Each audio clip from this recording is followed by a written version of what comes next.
Hey, welcome to Old Testament 102. Today, we are in stage 5, and we are going to look at the time period of the Judges. If you've been with us in our class from week 1, we have been covering the different stages of the Old Testament. We looked at the creation account in stage 1, and then we moved on to the patriarchal stage.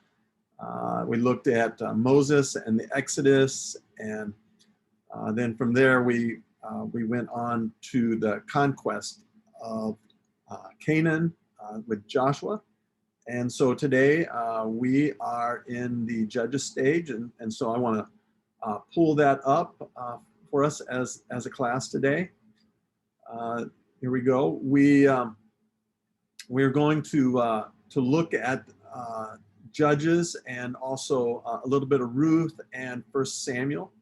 And so this basically, we start with Joshua, as Joshua's actually, we ended with Joshua last week. And so the Judges stages begin right after his death.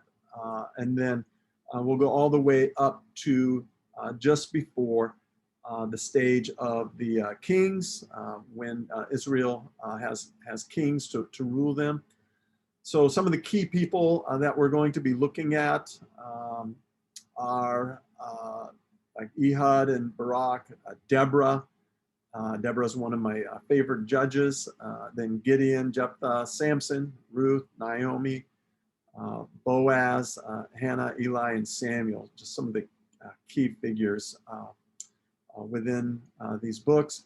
The whole event, we're going to be looking at the ministry of the 15 judges, not each judge, but we'll highlight some of them.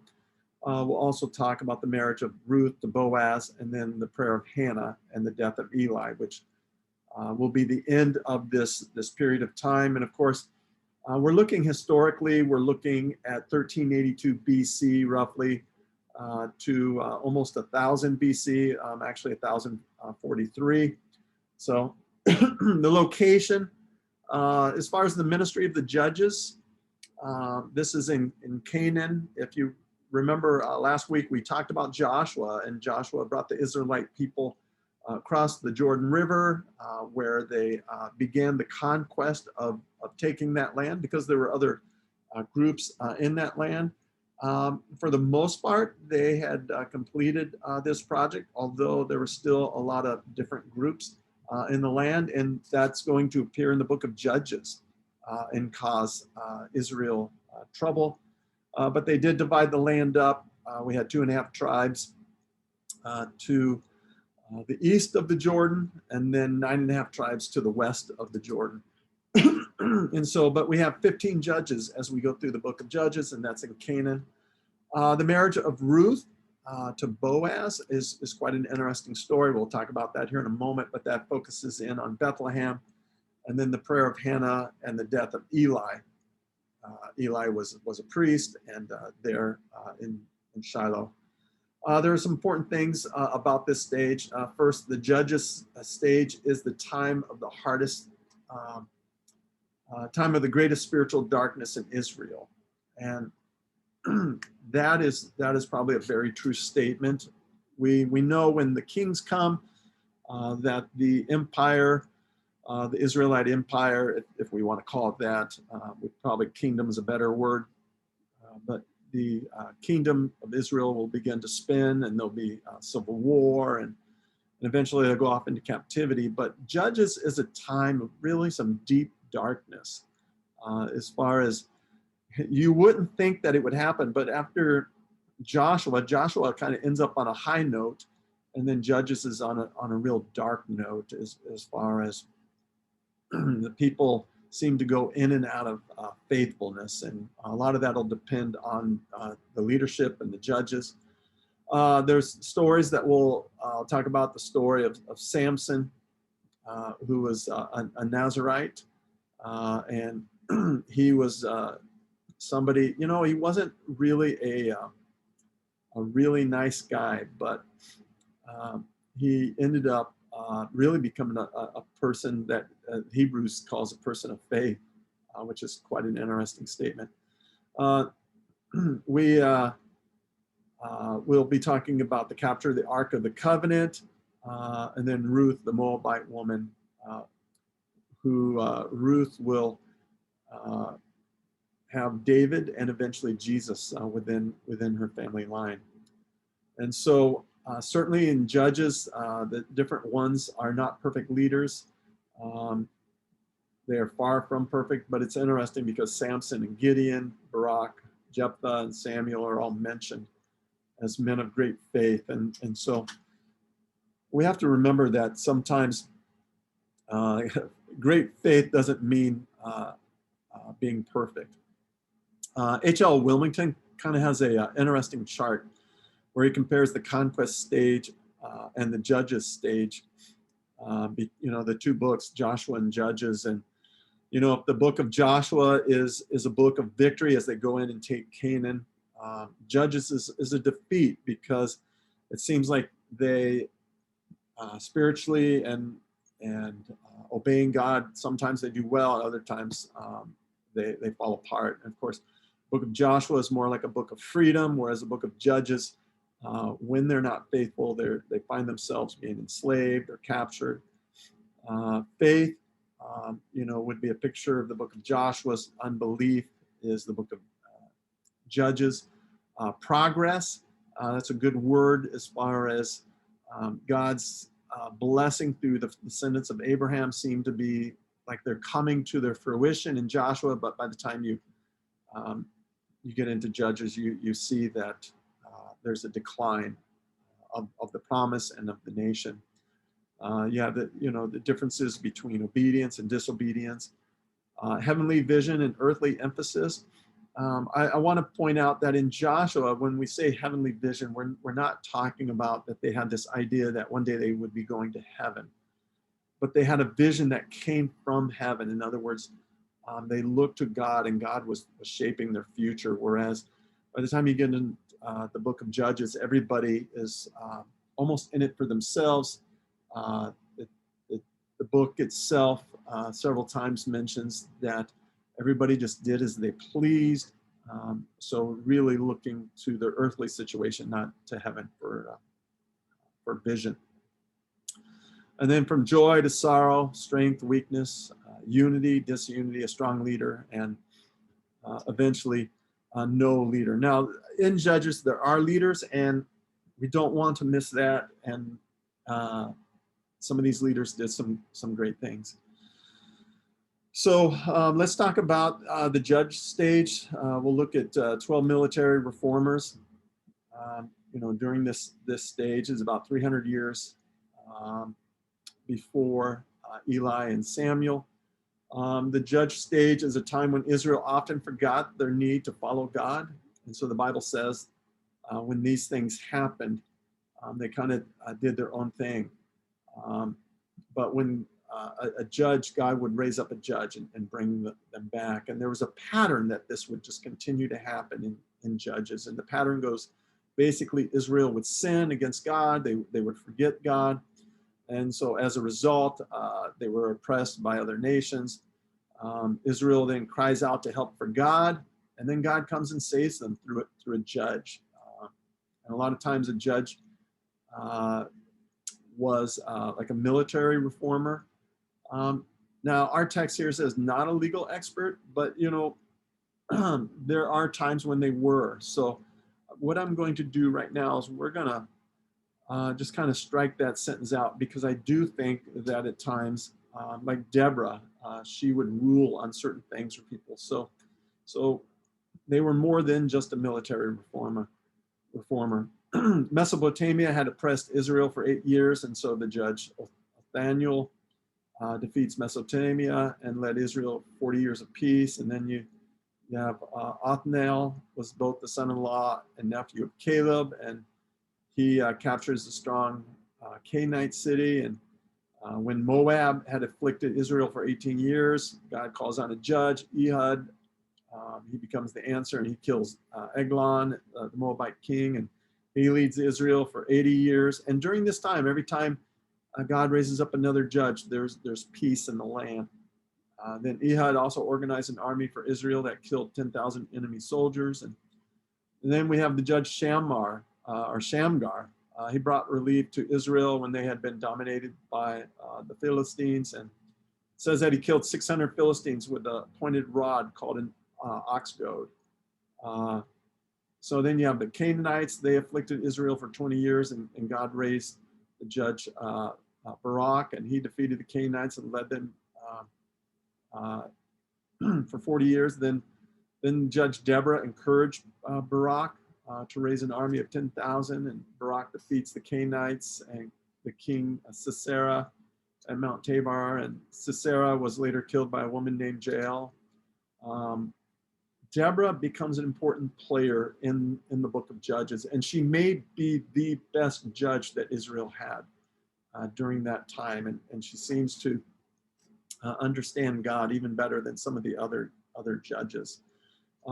Barak and Deborah, they write a song together about Israel's victories over Canaan. So you have Midian had burdened Israel for 7 years, and then God called the judge Gideon to rescue Israel. And Gideon had to prepare for this task, and by doing this, he had to destroy family idols, and that's kind of an interesting story. And then he raises this army, which God's going to reduce to 300, and really a way of God showing that what's important is not how big your army is, but how big your God is.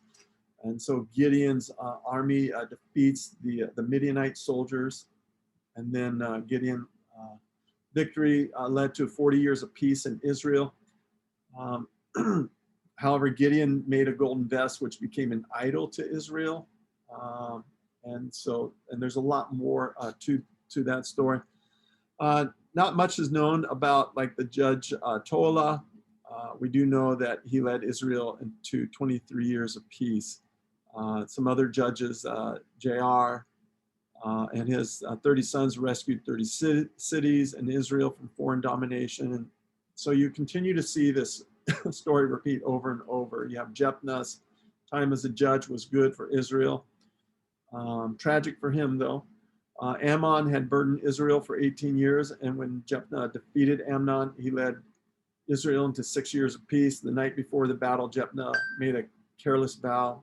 He said if Israel was victorious over Ammon, that he would sacrifice the first thing that greeted him. And sadly, it was his daughter that had come out of the house, and so to keep his promise, he would have to sacrifice his daughter. Sometimes remember, as you're reading the scriptures and some of the stories, it may share something like, as far as Jephthah and the vow that he makes. That doesn't mean that God is somehow approving of this. He's just simply, they're stating what happened historically. You have some other judges. Maybe the most famous judge, I would also say that you can put Deborah in that as well, is Samson. Samson was not the nicest guy in the world, but he was raised as a Nazirite and took that vow seriously for the most part. And anyhow, Samson, he started wanting to play around sexually with some of the foreign women, and anyways, there's a long story that goes with that. But Samson eventually is captured, and he is killed. He was tricked by Delilah, who she handed him over to the Philistines. And anyhow, in a last act, God empowers Samson to pull down the Philistine temple, and he kills a lot of Philistines. Again, not the greatest guy in the world, but God still used him. 3 men in time of these judges were known for their evil. Abimelech was the son of Gideon, and he arranged for the murder of 69 of his half-brothers. There's Micah. Micah was a thief and an idol worshiper. He was encouraged by his mother to start his own religion, and he hired an unfaithful priest to lead his family and others in worshiping his idol. There was also a Levite, and he plays not so much as evil, although I think there is definitely some evil that he does, but he traveled the land of Benjamin with his concubine, and he saved himself by allowing a crowd to rape and murder her. He cuts her body up, and he sends the 12 pieces of her body to the 12 tribes, and an army of 450,000 is raised to punish the men who killed her. Benjamin's tribe leaders refuse to hand over the men to justice. A civil war occurs and leaves only about 600 Benjamite soldiers alive. And so eventually a plan is worked out to provide wives for these 600 Benjamite soldiers so that the tribe of Benjamin would not disappear, but they can't do it from the other tribes because they've made this vow. And so it's just a sad story, and it speaks into the darkness of that time. So Ruth is obviously another book in the Bible, but it's during the time of the Judges. And it was a time when Israel was faithless to God. And Ruth, she is a Moabite woman. She is faithful to God. And she becomes a part of the family line of David and Jesus. We said that. So the story goes that there was a famine in the land, and Elimelech, his wife Naomi, and their two sons moved from Bethlehem to Moab. And so the sons married Moabite women. Soon after the sons and their fathers had died, then Naomi is going to head back, and she's going to release her two daughter-in-laws. But Ruth, one of the daughter-in-laws, says, you know what, I'm going to go with you, and your people are going to become my people, and your God's going to become my God. And so goes back. Ruth goes back with Naomi. In Bethlehem, Ruth works this wheat field that's owned by Boaz, who's actually a close relative of Naomi's, and her father-in-law who's died, Elimelech. So Boaz falls in love with Ruth at their first meeting, and Naomi began planning for their wedding. And when she heard about Ruth and Boaz, so Naomi sent Ruth to Boaz to request that Boaz fulfill his role as a kinsman redeemer. And that was something to help preserve family lines. And so Boaz was not first in line for that. There was actually another family member. And so the story goes that he's going to first check with the family member that's first in line. That person doesn't want Ruth, and so Boaz is going to marry Ruth, and so they return home. And so this whole event, Ruth and Boaz are going to have a baby together who's Obed, who became the grandfather of King David. And then eventually we know Jesus is born. The last characters are Hannah, Eli, and Samuel. And the story of the judges, Eli and Samuel, begin with the story of Samuel's mother, Hannah. Remember, she was a woman who could not get pregnant, and so she would come to the temple, and she was praying to God that God would give her children, and people treated Hannah with scorn because she couldn't have children. But Hannah was a woman of prayer, and so she prayed that God would give her a son, and if he did, she would devote that son to the temple. And so Hannah does give birth to Samuel, and in gratitude, she keeps her promise. And so Samuel, after he's weaned, he serves with Eli in the temple there at Shiloh. And so she praises God through a song, and the song thanks God for his blessing. The song also has a prophecy about the Messiah. And so Hannah later has three more sons and two daughters. So God blesses her for her faithfulness in her life. Now Eli has a great respect and responsibility as the high priest. Now his sons, though, their behavior was not good. And so Eli's sons, they worshiped Belial as their god, and they stole offerings. from the God of Israel and mistreated his people. Eli's sons, they commit adultery in the tabernacle. I mean, these guys are just bad people.